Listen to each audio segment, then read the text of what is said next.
What's up, YouTube?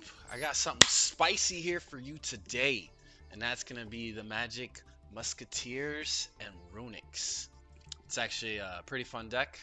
Um, Go ahead and like, comment, subscribe if you like this build, but let's go ahead and jump straight into it. So obviously the standards, you gotta run triple um, Casper and triple Starfire. Uh, Best starter ones you have. Besides Kid Brave. Kid Brave is also really good to start with, especially in this build. This build I'm focused on drawing using the field card, the fountain, and using Kid Brave a lot. Um, very good. At the beginning, I was only running two of him, but he's just really good to open up, especially if you kind of get a bricky hand. He helps you unbrick hands really easily. Does hurt if you get ashed or he gets impermed or even veilered. If he gets negated, it is what it is, but it's really good when he goes through. Two of the dock. That I'm gonna keep at two. And then one of Calamity and Wild. Wild's very, very useful, especially in the grind game. Very, very useful. And I only play one of Last Stand, so Doc and him have to keep recurring Last Stand. You could probably bump this up to two and maybe drop Desperado. But Desperado helps you really get out of situations, especially if you open up with it and they have anti-spell fragrance, they have Naturia Beast, just problematic cards, skill drain. There can only be one, those things. Now we have reasoning. Reasoning is some extra spice in here. Like, usually gets negated, always usually does. And I kind of don't mind that it always gets negated because I want my other effects to go off. But if this goes off, sometimes, it fuels up the graveyard with more runic spell cards, which then for Fountain obviously gets more draws. And then Magical Musketeers always had an issue with you normal summon one monster, they pop it, they remove it before you can do anything. Quick effect. Now you're basically stuck. Like you can't really go into your boss monster max because you don't have a monster anymore. So what's really useful is reasoning for that reasoning too, because it could get you a level 3 or 4. And if your opponent doesn't know what you're playing, most people say 1 anyways, because they're thinking you're playing. I forgot that deck. You know which one I'm talking about. The guys who all go to the graveyard. But it's good. It's good. Another spice card is Ties of the Brethren. Oh, with opening this up with any of your level threes, it sets up a really hard board for them to to get through it. Really hard for them to come back.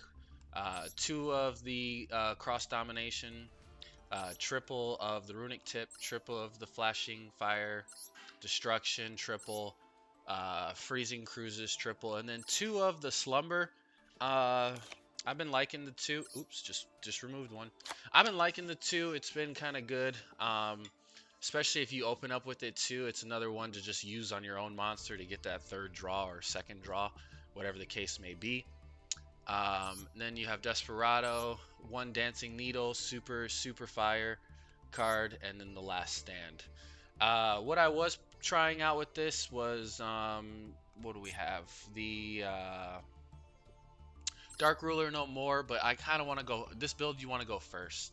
Dark Ruler No More is kind of going second, and plus you don't even need to use it anyways because you have two cross dominations to negate effects, and you have freezing curses to negate effects, which are quick plays, so very useful there. Um, Not really running any of the Harpy's Feather Duster. I was running Terraforming for a little bit just because it's another spell card. Play it on one of your Magic Muskets and get to him, or get to Fountain. But we have so many ways to Fountain.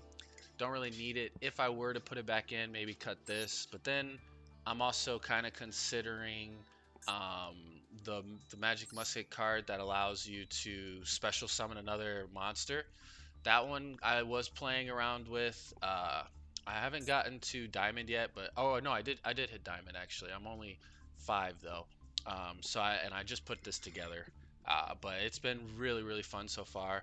Not really worrying about any hand traps yet. Maybe, um, no, not really worried about the hand traps too much yet. If they hit, they hurt.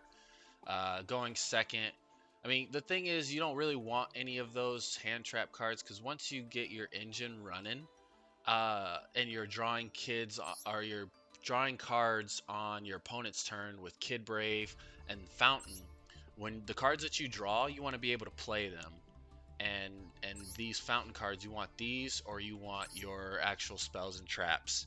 Um, and then these guys, these six right here, just help with the reasoning, and the Ties of Brethren help with consistency across the board.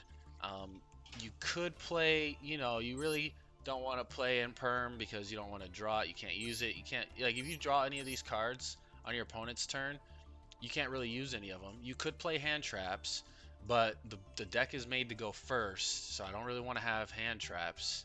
Uh, so honestly, this is kind of what's been working so far for me. Pretty good success rate. Let's jump into the extra deck a little bit here. I'm not running the other Runick card that ditches to search the continuous spell. You don't need the continuous spell. My goal is not to deck out the opponent. Yeah, it happens every now and then, but it's to gain control over the board with the Magic Muskets. And then when I don't need to, and then when they can't no longer play, that's when I go switch to the offense and I attack with all of them.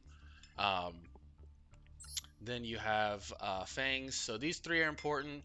The XYZs aren't really too important.